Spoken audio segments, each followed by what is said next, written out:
atau di pekarangan silakan masuk masjid, karena mendengarkan khutbah adalah bagian dari Jumat.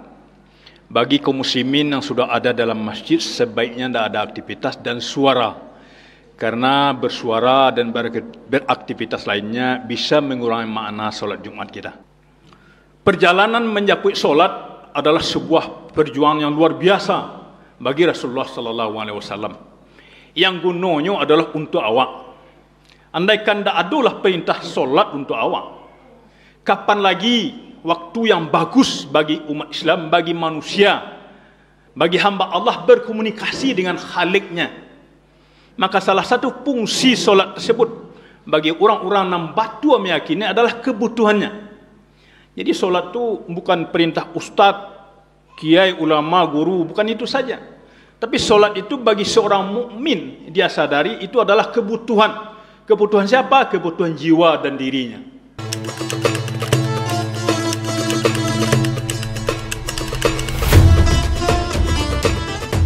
Assalamualaikum warahmatullahi wabarakatuh. Alhamdulillah.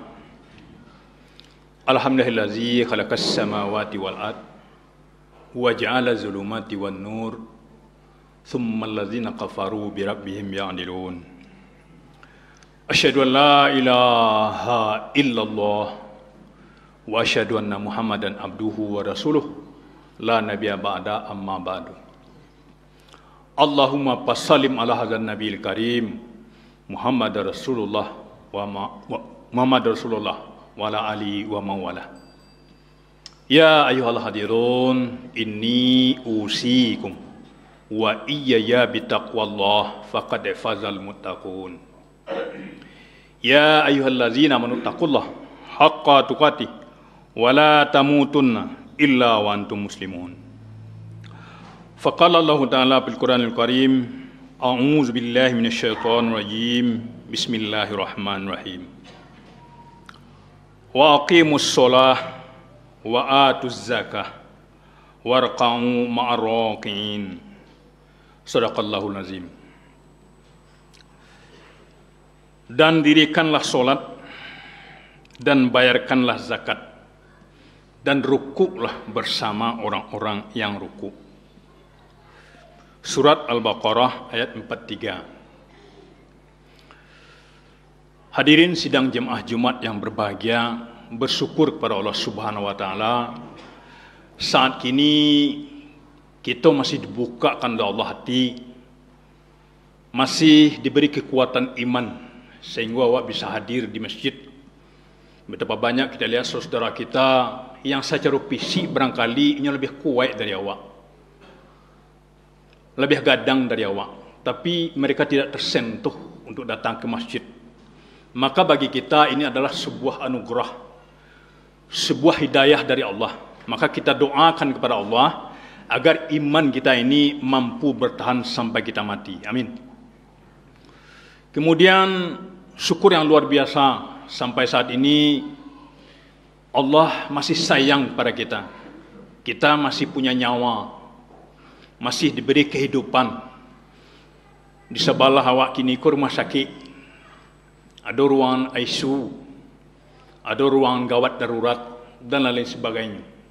Yang hampir setiap waktu kita dengar kawan dusana awak nak masuk ke rumah sakit, kemudian ada yang sehat, kemudian ada yang meninggal, ada yang mati.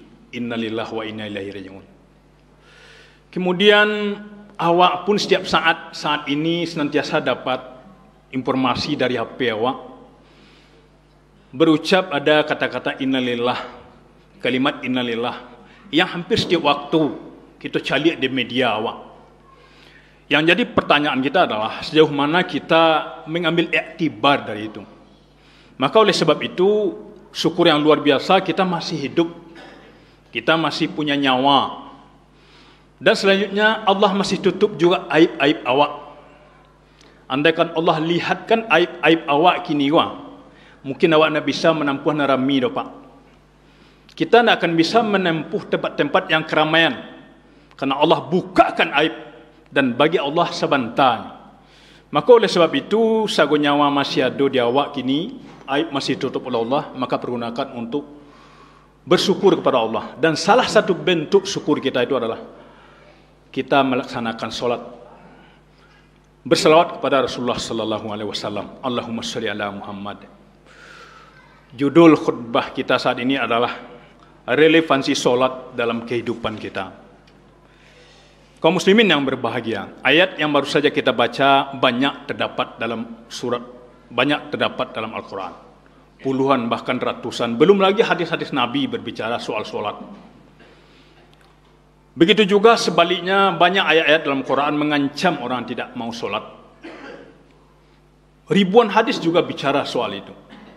Bahkan para ulama, para ahli ilmu jiwa agama pun memberikan gambaran-gambaran luar biasa dan ancaman dan akibat dari orang-orang yang tidak mau solat, tidak mau rukuk dan sujud.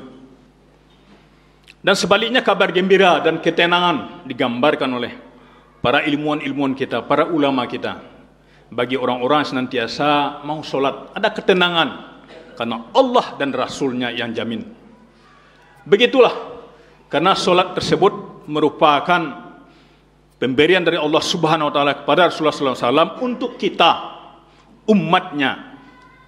Kaum muslimin yang berbahagia, perjalanan mencapai solat adalah sebuah perjuangan yang luar biasa bagi Rasulullah sallallahu alaihi wasallam. Yang gunanya adalah untuk awak. Andaikan tidak adalah perintah solat untuk awak, kapan lagi waktu yang bagus bagi umat Islam, bagi manusia, bagi hamba Allah berkomunikasi dengan Khaliknya. Maka salah satu fungsi solat tersebut bagi orang-orang yang batu meyakini adalah kebutuhannya. Jadi solat itu bukan perintah ustaz, kiai, ulama, guru, bukan itu saja. Tapi solat itu bagi seorang mukmin, dia sadari itu adalah kebutuhan. Kebutuhan siapa? Kebutuhan jiwa dan dirinya. Kaum muslimin yang berbahagia, dalam suatu kali di saat Rasulullah perjalanannya Isra Mi'raj, dalam kisah yang cukup panjang ceritakan dalam buku Hikmah dari Isra Mi'raj, itu diterangkan di antaranya ada tamsil diperlihatkan kepada Rasulullah sallallahu alaihi wasallam ketika Rasulullah berangkat Isra dan Mi'raj. Apa tamsil itu? Ada orang nama lokok-lokok kepalanya, nyolokok kepalanya, kemudian berdarah, kemudian bagus lagi dilokok lihat kepalanya, dilakak-lakak kepalanya. Kemudian Rasulullah bertanya kepada Jibril, "Hai Jibril, siapa orang tersebut?" Apa jawaban Jibril waktu itu? "Itulah gambaran umatmu yang mendengar perintah solat, mendengar tentang hal-hal berkaitan solat, tapi barik kepalanya untuk solat, barik hati dan jiwanya untuk solat. Kadang-kadang rumahnya dekat masajinya, terdengar suara azan sampai ke rumah dan kamarnya, tapi Allah tidak bukakan, tapi nyo ndak namuh datang ke musajid." Kaum muslimin yang berbahagia, maka oleh sebab itu yang penting kita sadari kata kuncinya adalah solat adalah kebutuhan manusia. Setidaknya pada kesempatan ini ada beberapa relevansi hikmah dari solat bagi manusia itu sendiri. Yang pertama adalah solat itu akan menyehatkan zahirnya. Jadi orang yang solat akan mensehatkan atau menyehatkan lahirnya, zahirnya. Kenapa demikian? Sebelum orang itu solat, Allah suruh perintahkan bau dua lu. Sebelum bau dua, basuci lu. Kemudian sempurnakan udu'nya. Dalam uduk diajarkan bagaimana membersihkan semua lini-lini yang disunnahkan dan yang diwajibkan dalam solat. Apa hikmahnya? Barangkali saat ini baru ketemu isu COVID-19 Corona yang sampai detik ini masih menghantui kita, masih menghantui manusia. Dan salah satu sarananya, salah satu cara sarana untuk menghentikan, mencegahnya adalah dengan banyak beruduk, banyak basuh tangan, banyak basuh mulut, banyak basuh muka. Itu rasionya kiranya. Ternyata jauh hari rahasianya adalah penyakit yang luar biasa ini, virus yang halus sangat, yang bisa mematikan manusia, dan konon kabarnya sudah ratusan ribu dan jutaan manusia lah mati gara-gara virus tadi. Maka salah satu rahasianya ternyata ahli kesehatan menganjurkan banyak cuci tangan, banyak berwudu, itu muka suinya tu. Makin banyak orang menjaga kesehatannya, makin bagus menjaga kesehatannya, insya Allah akan terhindar dari itu. Yang kedua, hikmah solat lainnya adalah menyiapkan batin. Banyak ayat dan hadis bicara soal itu. Solatlah kamu, karena solat itu mencegah perbuatan keji dan mungkar. Menurut Said Hawa dalam bukunya Tazkiyatun Nafs, salah satu sarana yang paling efektif membersihkan hati manusia itu solat, solat, solat dan solat.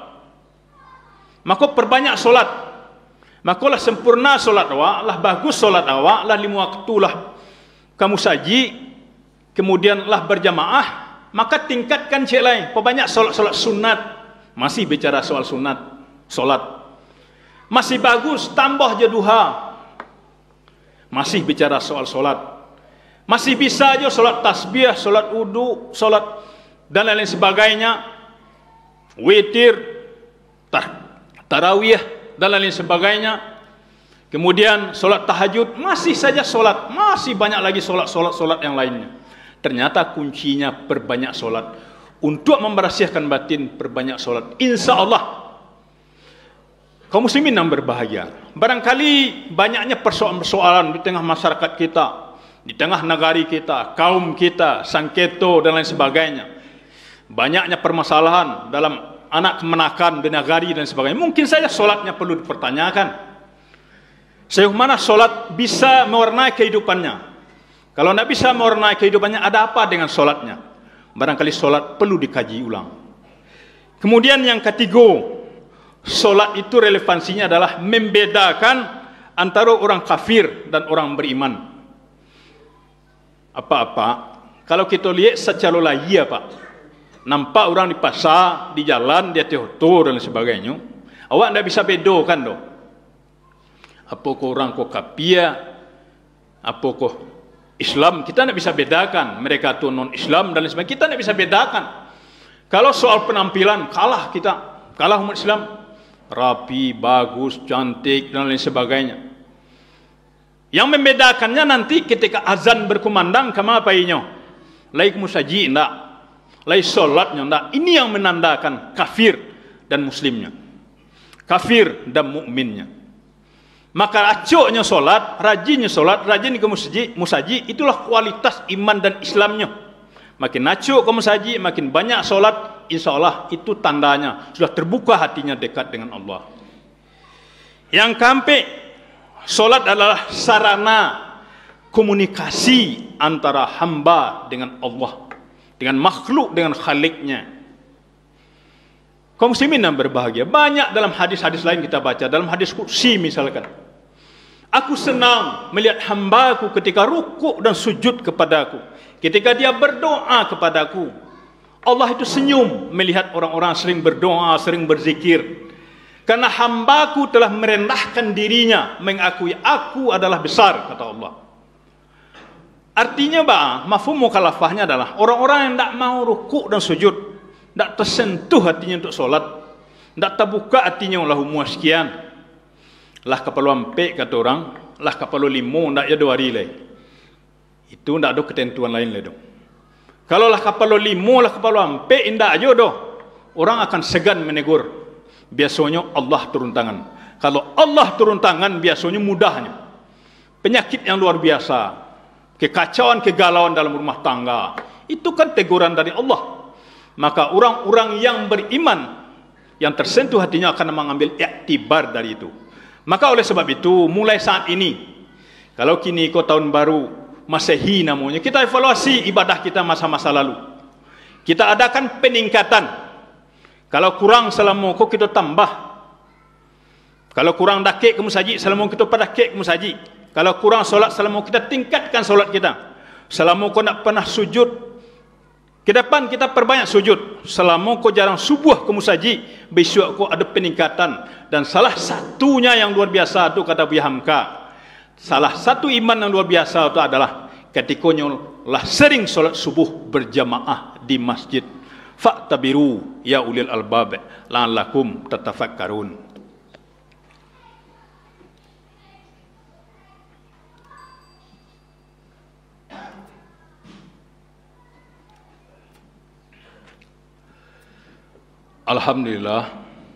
Alhamdulillahillazi arsala rasulahu bil huda wa dinil haq liyuzhirahu 'alad dini kulli wa kafa billahi syahida.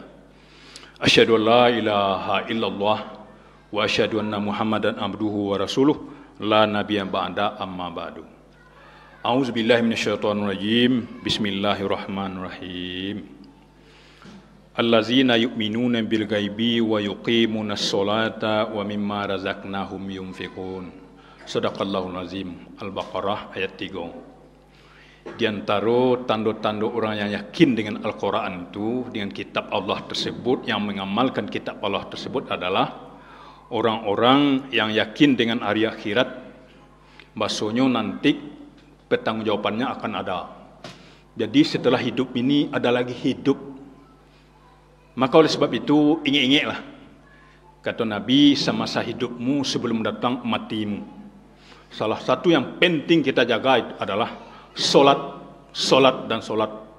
Kemudian selanjutnya kita dianjurkan banyak berbagi, banyak bersedekah, banyak membantu pembangunan-pembangunan di jalan Allah, membantu fakir miskin.